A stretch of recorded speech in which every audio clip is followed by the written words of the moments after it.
everyone, and welcome to TDC Virtual Salons. My name is Carrie Hamilton, and I'm here with Carol Waller, as well as Kelly Walters, the author of the new book, Black, Brown, and Latinx Design Educators, Conversations on Design and Race, as well as David JON WALKER and Shantanu Suman. They will be discussing the intersection of language, politics, and typography in their design practice. And Kelly. Okay, well, all up to you. Thank you. Thank you for that introduction. And thank you everyone who's attending. I just wanted to highlight again that I'm here with David JON WALKER, who's a graphic designer and assistant professor of graphic design at Austin Peay State University in Clarksville, Tennessee.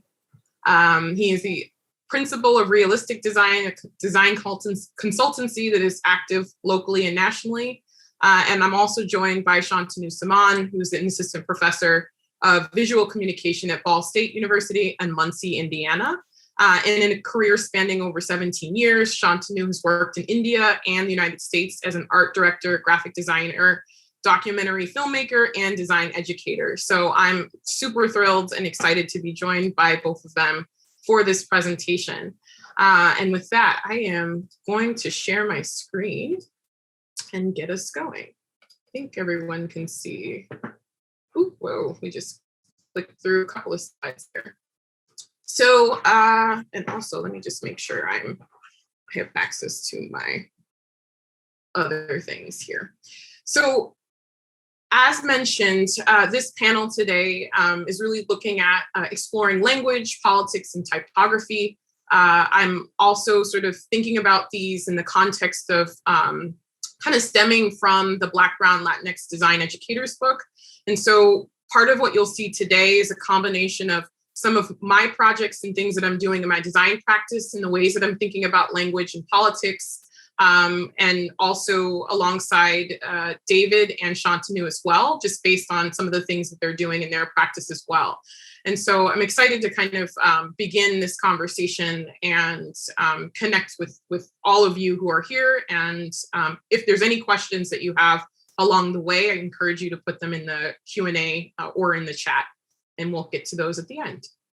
So to start, I just wanted to give some context about some of the projects in my practice that are engaging with typography. Some of these works are may be familiar to those that who know my practice, but are also maybe new, I think, in terms of the work and the things that I'm doing. But typically, as a designer, I'm often really looking at the intersection of race and representation, and specifically within the context of Black identity and how that shows up in media. And the images that I'm going to show, there's like a reference image and then how I'm sort of responding to those reference images typographically. This particular poster is from an Oscar Michaud film called The Girl from Chicago. And I've been developing an ongoing print series that's really looking closely at the typographic details of film posters during this particular era of Black and race films. And what I'm finding is just the characteristics of the design typographically, the handwritten lettered quality, the sort of the intricacies of the design are things that I'm responding to. And as part of one of the series for that project, this is just an image of some of the collages and the composites that I'm doing that are responding to these typographic forms. And in some ways, I see them as type specimens, where I'm able to actually look closely at the details of the letter forms from these found posters. But I'm also really looking closely and finding specific language. And so for me, I've been really trying to unpack, where do I see race? How is race defined? How is that showing up in design work? And in the context of these particular posters, these are risograph prints that again are composites of various posters that I'm finding from different films. And so in my sort of practice, a lot of it is looking, it's observing, it's extracting, and being inspired by references. And so another example of that would be in 2018, the Black Klansman film came out. And I was really drawn to the typographic quality of the poster for the film, and more specifically, the logo that was used for the actual poster. And I started to try to find it. I was like, where is this typeface? How can I sort of draw inspiration from this? And I found that it was called ITC Pioneer, that they sort of modified for the context of this poster. But again, as an inspiration point for me, I was able to actually kind of think about how I could leverage this like extended dimensional type. And that's what actually informed my visual identity for an exhibition that I helped create for the Black Woman is God Assembly of Gods. And so the curators, Karen Seneferu and Melora Green, were interested in again, presenting the work of Black women. And this is for Soma Arts Cultural Center in San Francisco, California. And again, from that reference, I was like, how do I pull this kind of dimension? And how do I play with that reference? And this is one of the sort of ways that I approach that in my exhibition sort of design for the visual identity. And then it just brings us to here. So like chronologically, right? Like I'm going from some past projects and then just sort of showing how I'm looking and I'm seeing, you know, in all of them, really, there's this interest in looking closely at finding type that has impact and can be bold. And in the context of this book, I was really excited to work in partnership with Iana Martin Diaz, who is the co-designer with me on this book. And again, in the ways that we were trying to think about the typographic experience for this project, we wanted it to be bold, we wanted it to have impact, but we also wanted variety. And so in the context of the design, there are two major sort of typefaces that we worked with. Antenna, which was created by Occupant Fonts, and it had a wide array of design sort of weights. And then we also used a sort of the body face was Covic Sans. And so throughout the design of the book, there's a combination of going in and out of different voices, wanting it to, again, hold presence on the page, but again, to also hold a certain level of levity visually within that design. And so on the left, you'll see examples of how quotes were treated typographically. And then there was just trying to create a little bit of movement and variety within those designs, depending on the length of the quote that we were referencing. And thinking about, again, the color palette that would help sort of ground it on the page itself. And so these images are just a few of the snippets of the interior of the book. And again, you'll see instances of how the cover kind of pulls a bold uppercase, also underlined typographic element, just to kind of reinforce and emphasize the language of that quote. Really about, again, this book going out into the world. But again, part of my interest in the sort of design of it was really to sort of create a sense of variety, but also a range of ways for the text to respond to each other based on the conversations that were happening throughout the book. And so with that, I'm going to pass the baton to Shantanu, and I'm going to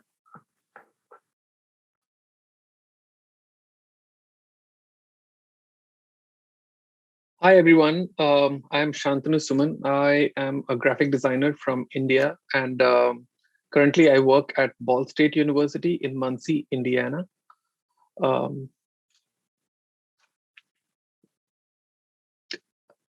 Kelly, did you have... okay.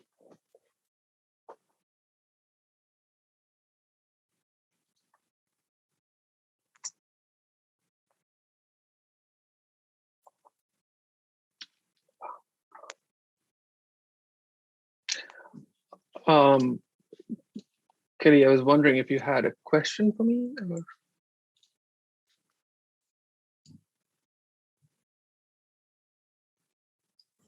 sorry. No, you can go. You can. I was just going to pass it so you can share your slides. Do you want me to just speak through all of these? Yep. Okay. We're Okay. going to go to David afterwards. Okay. Sorry, I'm a little confused. Were we going to have questions after these slides or through? Okay. So I'm just going to show some of the work that I do. I usually mix a lot of Hindi and English. Actually, this is kind of something new that I have started doing. I worked in advertising in India, and a lot of my work back then was dealing with working in the corporate culture. So a lot of work was very prominently like in English. We were using like a little bit of Hindi, but it wasn't so prevalent. And it was only when I moved to the US for my graduate school, I did a project which was about the truck art of India. And during that research process and exploration, my faculty members at University of Florida, they encouraged me to go back and revisit my culture and understand and or explore it. And that's when I realized how much of my culture I was missing or I had left behind in India, and that it encouraged me to basically go back and explore more of my work or continue that exploration using Devnagari script.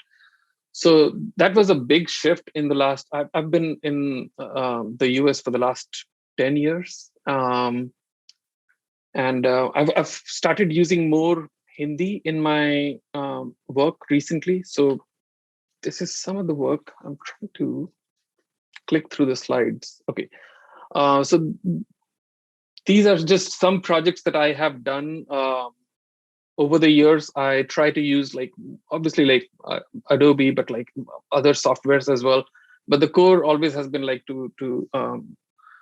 it's more of a little bit of nostalgia and a little bit of what I want to share with people that I know or people who follow me on social media. So that's what you're seeing here.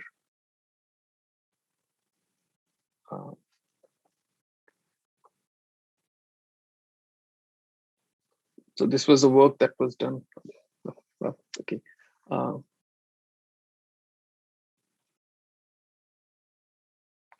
So I'm going to.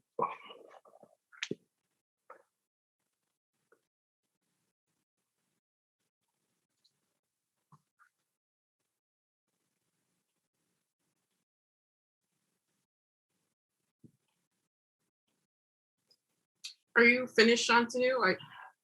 Yeah, I wasn't sure whether we were going to have a Q&A or whether. It's going to be after David presents.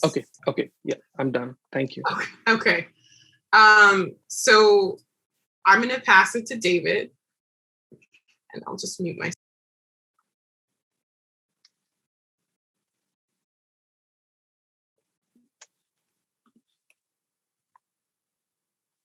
Let's see if this works. All right, so on a daily basis, I started a practice over a year ago now, almost to date, of lettering or challenging myself to letter every day. And I was really struggling to figure out what I wanted to letter and what I wanted to say. So as we've been in this pandemic space, on a daily basis, we're inundated with information from newspapers, newscasts, from our friends sharing on social media, and just conversationally, that I figured, well, maybe I can speak to some things that I'm thinking about that maybe other people are thinking about as well. And so from that, I really just began to explore language and language and visual aesthetics in a different way than I normally would practice. I mean, traditionally, my background is nonprofit design, corporate identities, and print work. So what I figured is we all have tons of similarities. Like, don't push away the people that ground you. This is a piece that I lettered sometime late last year. And unicorns come from herds is something that I lettered last month, really to just say we all have things in common. I mean, we typically, and I'm sure on this call, in the spaces that we live in, we may be the only typographers, but we have typographer friends and people that work diligently to create typefaces and make sure that the world is typographically sound. So from there, from these newsreels and conversations and how the world is moving so rapidly, I just create pieces prompted by whatever's happening around us. So Georgia, please save us from us. Hoping that Georgia can deliver us from the axis of evil. And then I did a series on women for Women's History Month that I lettered a piece every day based on a famous woman or a woman that's unknown to the broader community with a quote of theirs. And so this one is from Audre Lorde: "Without community, there is no liberation." And then this last piece, well, these last two pieces, "There's Historic Pride in Black Activism," was a piece that I did during Black History Month in February to pay homage to like signage and lettering or ghost signage that you would see on buildings in the 50s and 60s. So really to try and emote the historical heritage that Blacks may have seen at that time. And of course, at the bottom, "Stay the Course," a fun, whimsical, almost not whimsical, but a fun script to just remind yourself to keep at it.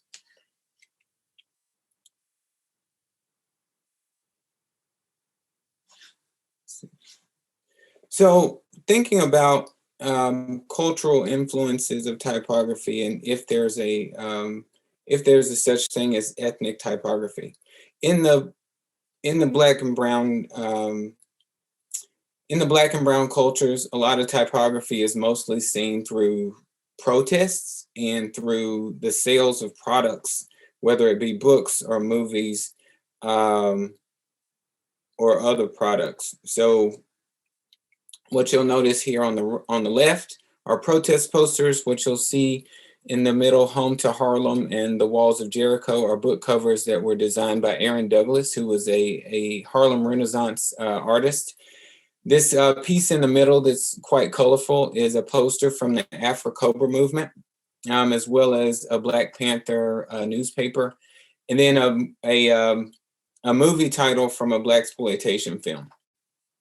And so the things that stand out for me in looking at this and thinking about how it's affected our work and my work as far as ethnic typography is that most of these are bold letters. They're tightly kerned. They're all caps. There's not a ton of variation between them. And then when you think about the evolution of neighborhoods where the economic differences and gaps in neighborhoods have changed, you'll see or be familiar with, let's see if this changes. Let's see. Let me go back. I think I hit too many times. All right, so you will see that transition over time. And I will say unapologetically, the deterioration of communities, Black and brown, that based on the economic differences, they've had to scrap and make their own signage. Like if you go to a corner store, you'll see hand-painted signage on the wall or posted in a window. And if it's not hand-painted, it's like this smattering of ephemera or all screaming, "Hey, recognize me," whether it's a lottery ticket or a advertisement for cigarettes or advertisement for a Sprite or Coke or this new release. It reminds you of your grandmother's refrigerator. It's like as many magnets as possible from every place all over the world that you've seen. It's this mashup of all these things. And in my travels abroad and to other places, it's kind of the same way. Like everything is shouting to be seen, to be recognized, and to be heard. So when you look at that, you'll see outline type on top of pattern backgrounds and colors that have a wide array of feelings and emotions. But from that, another piece, I'll talk about my process. So I started out pencil and paper, and then I migrated over to an iPad, and it just seemed simple and clean and not as fussy. And I've just had a grand experience learning the technology and hand lettering and attempting to mix different styles to emote different things. So this piece, Never Too Late to Give Up Your Prejudices, a quote by Henry David Thoreau. I started about this thinking I was going to say sending warmth to Texas, right? Because they were having this great freeze. And something popped up on TV about how the electricity was being parsed out based on the neighborhoods. And it was just kind of wild to me. And I'm like, well, I could send warmth to them and it would be a warm and fuzzy thing. But even in the course of trial and tribulation, like separatism is still showing up, and classism is showing up, and the economic differences are showing up. So I thought, well, maybe I can letter something different. So I came up with it's never too late to give up your prejudices. And I like to letter on the fly. I don't set up a grid to work from. I really want to feel how the words piece together as a puzzle, and what the emphasis is placed on, and how it's best communicated. So thanks so much. And that was my last slide, Kelly. Thanks, David. I'm gonna move us here to the QA portion. Thank you both for kind of sharing just some examples within your practice of ways that you're working with type or thinking about type and engaging with particular content. I wonder if, again, just picking up one question from the chat, we have a question specifically for Shantanu. I just loved your work and your exploration with Devanagari scripts, really inspiring and motivating. My name is Kushbu Nayak, and I am a graduate student from Savannah College of Art and Design, pursuing a master's in graphic design. And in my final project, I'm dealing, with am I pronouncing it right? I'm sorry, Shantanu, I don't want to butcher this, but. Devnagari. Okay. You working with this particular type, some tips and techniques and transformation to Latin script, and how to be consistent when you're adapting those characteristics from one script to another. So, I mean, I don't claim to be an expert typographer when it comes to Devnagari. One thing that I would definitely suggest is to at least be friends with. I mean, here's one thing, like over the years, or at least in the last 5 or 6 years, I've seen, even just going to simply to Google Fonts, the number of Devnagari scripts or like typefaces with Devnagari scripts have increased tremendously. And there are like some really good, Google has been working with a lot of Indian designers, including ITF, and I know that there are more. I know a few people who are working, or at least when I was in advertising in India, I knew these people who are actively working. And so if you are looking for more technical information about how to work with Devnagari script or how to create, I think some of those people would be the best to ask these questions. When I use Devnagari, I'm not so much looking at creating like a typeface. The way I explore Devnagari is more of like understanding my culture or kind of connecting those dots for myself. Because after I moved to the US, I felt like there was a big part of my own culture, understanding of my culture that I was missing, especially because I was living here. And when it comes to art and design schools, we don't really find a lot of Indian students in those schools. So the conversation was most like my conversation about India was mostly with students who were in the STEM program. So we were not so much talking about the art and culture in India, but like more about like everything like our day-to-day life. So there was a big disconnect there. And I'm not saying that art and culture doesn't like draw inspirations from our daily life, but still there was a missing link there. And like there was not like so much of looking for inspiration or so when I work with Devnagari, I try to use it as a medium to express myself and the thoughts that I have, things that I know about India, things that I miss about India, or things that I feel here in the US as an Indian. Um, when it comes to technique, I mean, there was one slide, and I'm sorry, we went through that very quickly. But even in advertising, I remember, obviously, we have the privilege of having so many of these Devnagari scripts now through Google Fonts.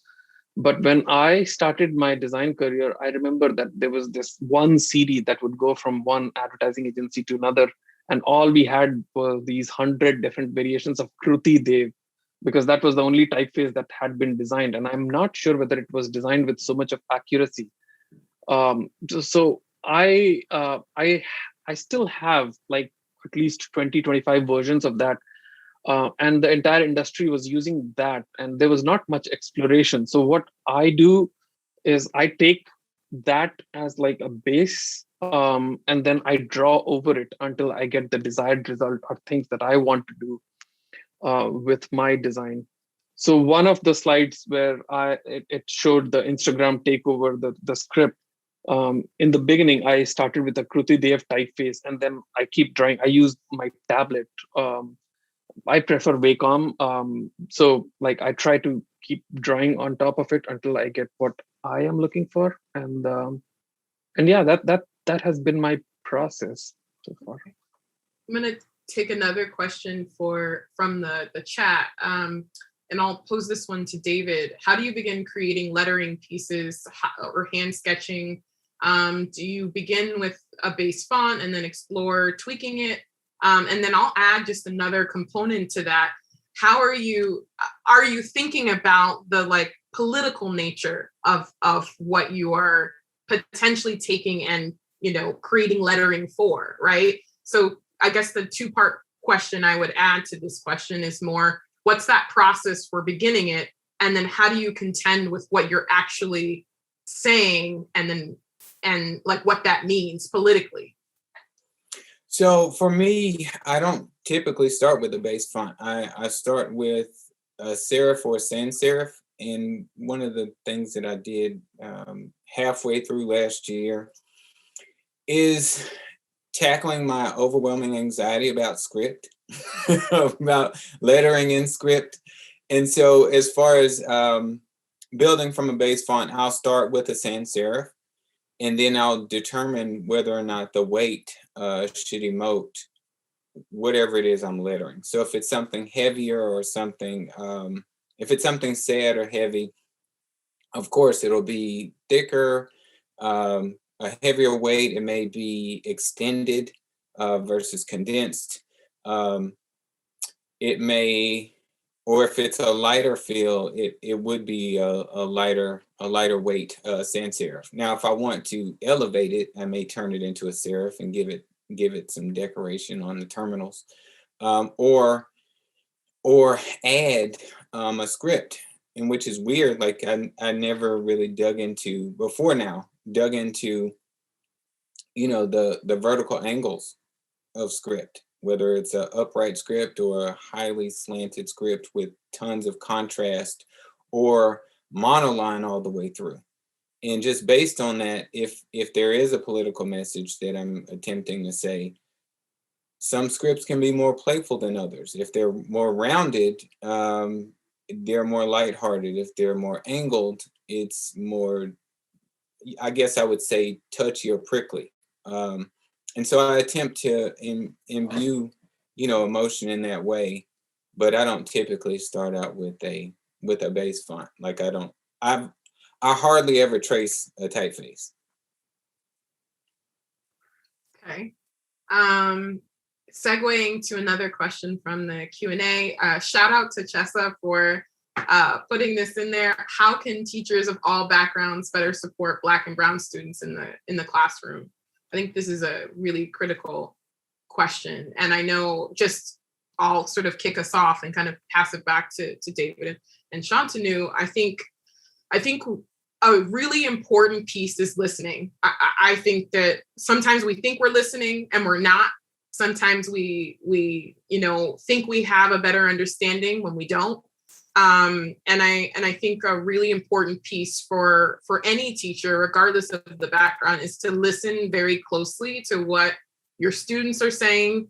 Have them take lead if it's possible to, both in terms of the content that they might be wanting to explore, and ask questions. I think that's the other piece that I would also say is that asking questions can also be a supportive sort of space for students to be contemplative about what they're trying to do, what they may want to explore, but also it can give you a little bit more of an understanding of where they might be coming from. So I think for me, those are the two kind of listening and asking questions are pieces that I would say are important. But David, Shantanu, any sort of other kind of pieces of feedback on that end? Yeah, one thing that I can share from my personal experience is that I'm so thankful for both my professors in India as well as in the US, because they were good listeners. They when I came to grad school, especially because I was coming from advertising, and when I left India, obviously the intention was to learn more from people of different cultures and come to US and find out what else am I missing, what can I learn. But after my first year, I was reminded that similar to what I am trying to learn, there are a lot of people in the US who might want to learn from my culture. And that was a new thing. I felt like I hadn't been, because in advertising, there's a culture that you are handed a brief and then you have to work according to that, whatever the client needs. Whereas this was a new opportunity for me where I was being asked, what do I want to say? And that was very refreshing. So obviously what you were talking about, Kelly, about listening or providing that space and opportunity for the students to explore. And sometimes within academia, there's this interesting thing. Yes, there's a hierarchical structure because as professors, we are supposed to know and guide our students. But when it comes to culture is a very different thing. I can't expect to know everything about every single culture. So if I have a student from a different culture, I think I can only encourage them to speak about what they want to express, and then hopefully be patient enough to listen to what they have to say. Because even though our stories can be similar, but the way we express and present it can be so different. And I think a lot of it can come from that presentation.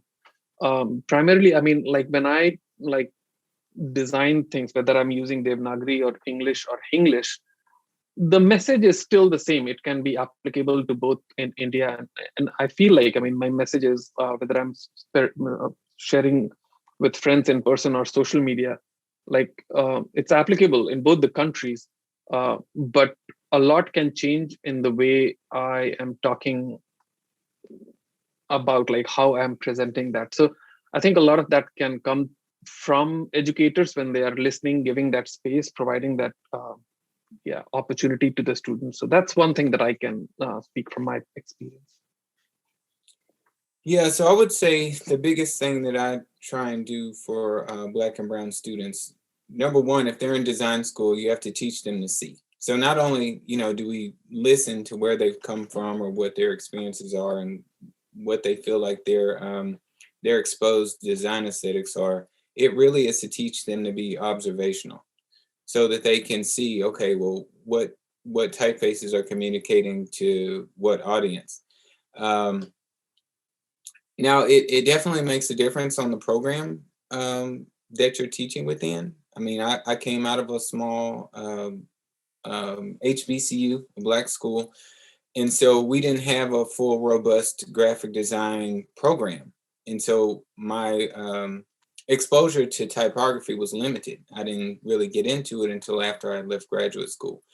But once I did understand that there are a range of programs that we're in, I made sure, or I have made sure as an educator to make the students apprised of what they should notice, what they should see, what they can and cannot communicate based on what they already know. And so from what they know, of course, you let them push that out into the world, or at least into the classroom to be critiqued. So that we can talk through the different audiences that they would actually be presenting to. Thank you both. I'm going to add a couple more questions coming in from the QA. I'm going to combine a couple together. For all speakers, how do you navigate between the fine line of identity and stereotype, which I think is a very critical question. And then this is sort of also kind of tangentially connected. Have you noticed the usage of font faces that are associated with specific ethnic groups being abused through cultural appropriation? And if so, how did you handle this? And this is from someone in Amsterdam, so shout out to whoever that is. But I think this concept of like identity, stereotype, and adding cultural appropriation to the mix, and what is that difference between, and I'll add another element, appreciation, right? I think that there are very different understandings of what that could potentially be typographically, and I'm curious also in the ways that you're making or seeing work in the world.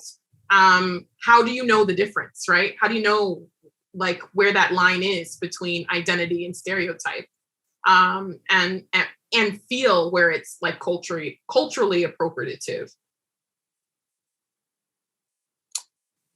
That's a great question. I mean, of course, we can all point to the use of, or the overuse and abuse of chop suey as a typeface to identify Asian cultures, even though that doesn't identify all Asian cultures. And it's weird to even talk about this. I mean, you're one in Black. Well, like, what's one in Black culture? Is there anything like that? That I would know of. I mean, there are a few that I can look back on. Like if we're talking about the Roaring '20s and the Cotton Club, like you could attribute that to Black culture.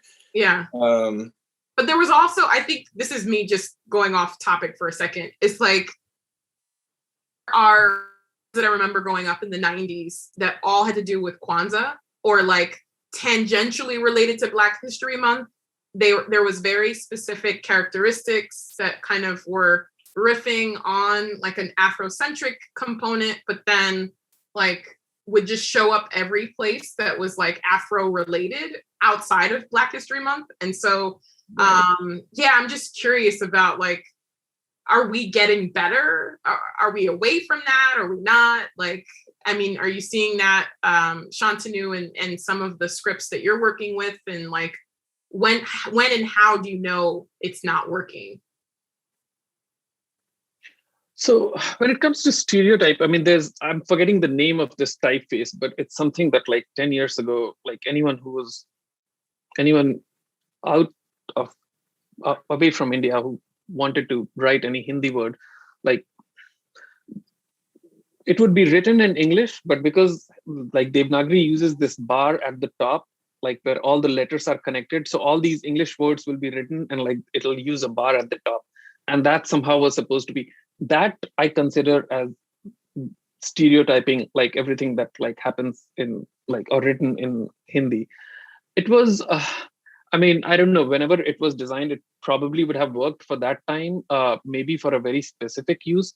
But this is something that I call like using and abusing. Like, I mean, at some point it was like, I mean, it was like everything or anyone, like whether it was a Holi or a Diwali message, like everything was written in that one specific typeface, and it was supposed to be for the Indian audience. And it didn't look good. So so that's my memory of like a typeface that reminded me of something that I thought was being used to represent India, and somehow it didn't work. In terms of like using a basic typeface or a base font, when I think of typefaces or fonts, like, I mean, I consider it as like a basic, like a structure. Like, I mean, on top of it, like whatever our message is, like whether we are using serif, sans serif, or block typeface, it depends on the message that we are trying to convey. So a lot of it, like, I mean, even when I use a base typeface, like a lot of it changes by the time I have finished my design. In fact, I try not to use like the way it used to look. The question about representation and stereotype, I think it's a very difficult one. I don't know if I have a very good answer for, like, I mean, at what point does it become stereotyping? Like personally, for me, when I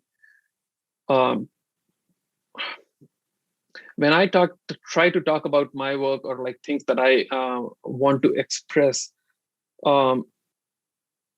it's from my memory, it's from my childhood, it's from what I am experiencing.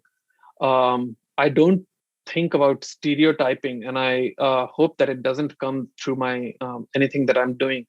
Although, like, even within my work, like there is a style that like I have started using or have been using for the last few years at least.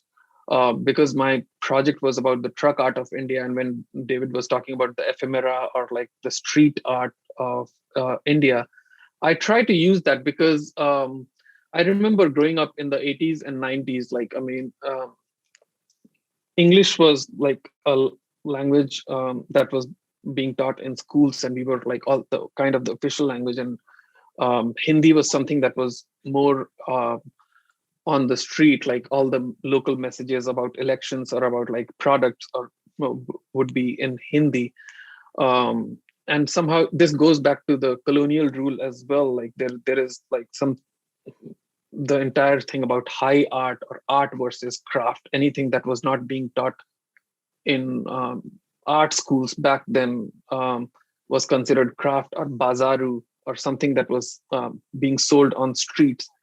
So this is the reason why I started using street art, because it was almost like it was like proving a point that I can use something that is being used on street and still make it or applicable to like, it was about messaging and like, I mean, trying to defy that, or like it was kind of like a statement that I can still use the street art or truck art and put it to the same level as what was being considered high art.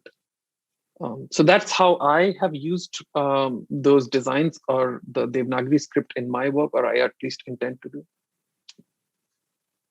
Thank you, Shantanu. I'm going to ping it back to David. One of the questions from the Q&A is, how does this personal project influence your professional practice? Do you get feedback on individual pieces, and what kind of responses do you receive? And I'm going to add another element to the question, because why not? You're disseminating your work through social media, right? As a way to share it. So I think I'm curious to hear a little bit about like your personal projects and your professional practice, but how you're potentially using social media to kind of share that work as well. Well, based on the pandemic, before March of last year, I wasn't doing any lettering, and I decided to tackle a few things. One, to challenge myself to start posting work, to be judged, to be critiqued, to be given thumbs up, middle, or thumbs down. And then really to see where this takes me. What can I learn? Like, what can I learn about myself? And so through posting, I'm getting feedback from friends and others, and I'm asking questions as I'm literally putting out there a thought. So it's two things. I'm asking questions about what I'm thinking. I'm also asking questions about what I'm making. So I've been getting, pretty good feedback. I've not gotten a ton of like commissions. I mean, I've put stuff into shows and exhibitions, and they've been accepted and well received, and that's been good. But I've definitely learned a lot more about really the intimacy of the curves, the intimacy of typefaces, and how they emote and how they are received. Thank you. And I'll pose this to both of you. What would you say are your top 3 criteria when choosing typography for a certain message? Is there certain like elements? I mean, Kelly, can I just add something about the social media? This is like a little different that I personally experienced, and I just wanted to share. Yeah, for sure.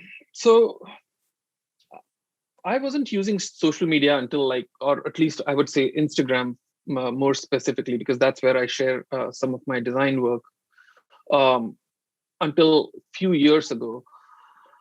And I realized, so when I moved to the US, as an international student, when I was looking for some guidance about study abroad or studying in the US, I didn't have a lot of guidance. I didn't have a lot of people to ask questions. And I come from a bit in a small town. I studied in Delhi and worked in Delhi and Bombay. But even then, I couldn't find a lot of people who were in the US studying art or design, or I wasn't connected with them.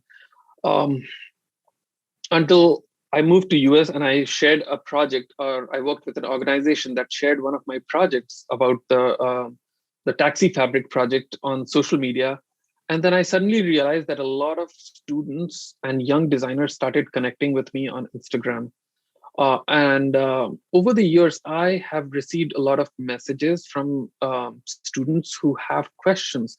And every time I get a request or a question, I try to take time out with, if they want to talk in person, I try to schedule a phone call, or nowadays a Zoom call, because a lot of students have questions and they want to pursue either further education or want to know more how to, they just want to talk to someone who has experienced this.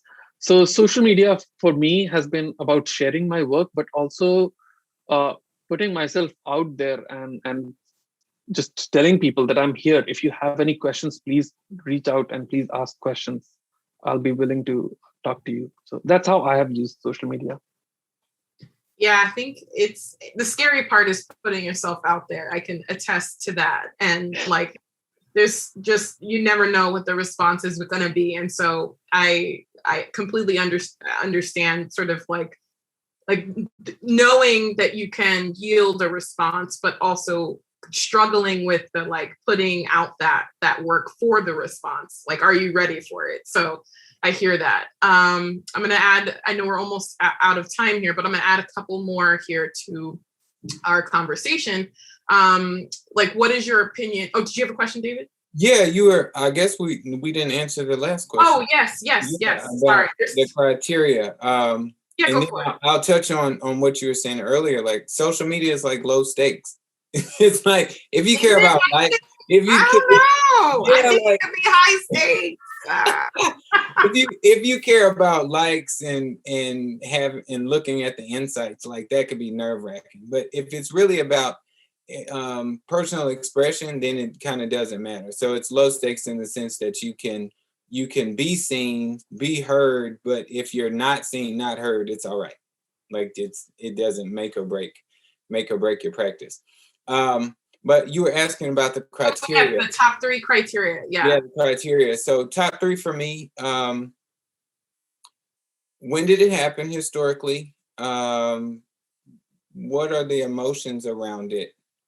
and what can I tie back to personally that I can also share a narrative to?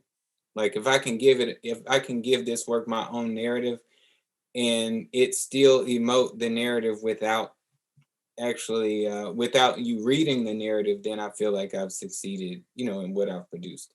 And so, yeah, when I'm thinking about constructing this work of this cobbling of letters, yeah, I'm thinking about how it will speak in the absence of an explanation. Okay. And Shantanu, any top 3 criteria?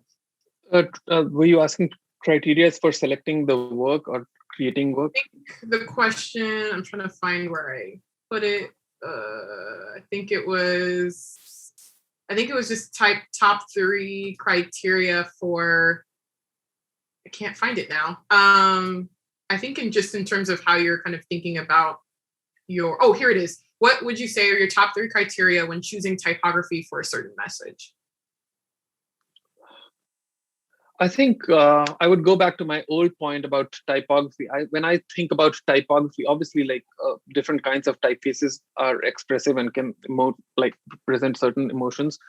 But personally, for me, I always think about the context in which I think of typography as like a medium, but more importantly for me is like the message that I'm trying to convey. So I don't know. That's a difficult one to answer. I wish I had a better answer for that. But like mostly, it's about whatever I am feeling at that point. If I have a message based on the current affairs, I do listen to news a lot. I try to. It's difficult, but I try to listen to news both in the US as well as from India. I want to be aware of everything that's happening, and then I try to use my typography to express how I'm feeling about like the current affairs Okay. Let me get one more in here. What is your opinion on stereotype faces, meaning Latin typefaces that borrow appropriate aesthetics from other writing systems? And again, like how they're used. I think you mentioned one at the beginning, David, just kind of like chop suey, but like just how, I guess part of the question is just sort of thinking about your response or opinion to that. Should they be used, not used, like completely like they should be burned? Like what's our sort of thinking on this?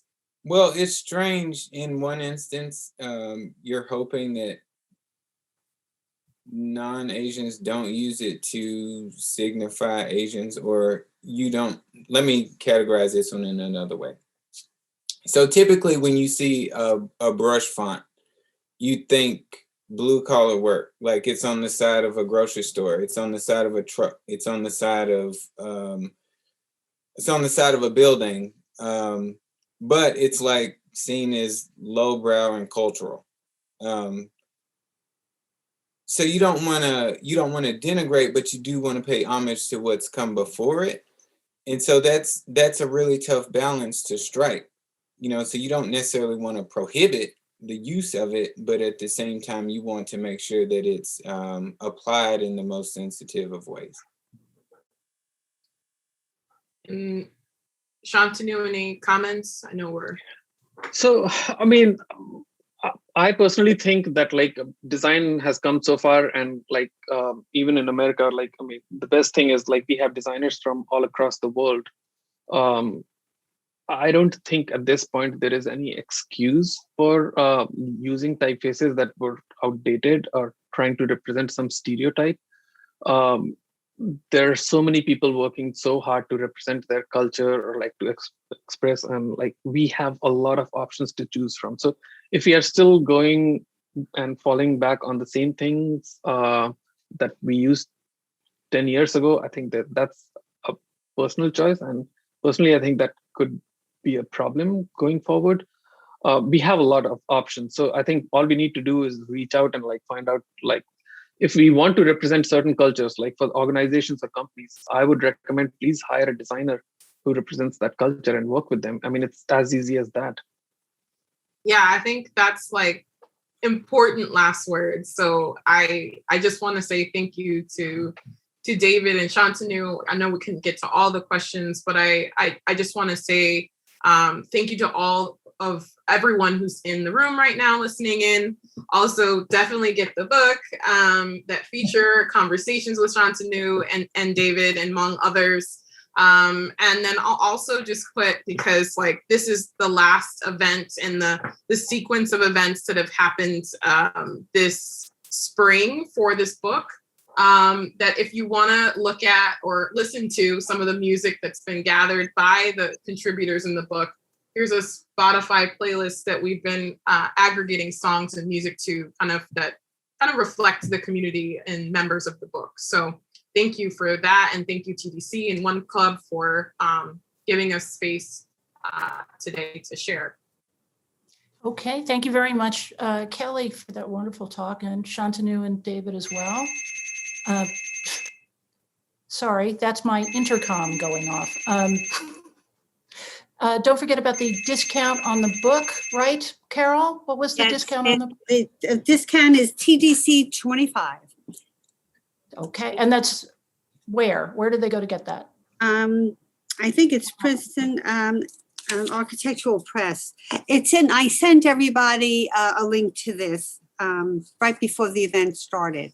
So I could send it again to everyone that has signed up for this event. So they'll have it again, okay? And also, Okay. don't forget about our conference, really. Go check it out. It's Type Drives Communities. It's all around the world. It'll be a fantastic 2-day conference. And thank you, everybody. And I enjoyed the talk very, very much. It was very, very interesting. So thank you all. Terrific. Take care. Thank you. Thank you. Bye.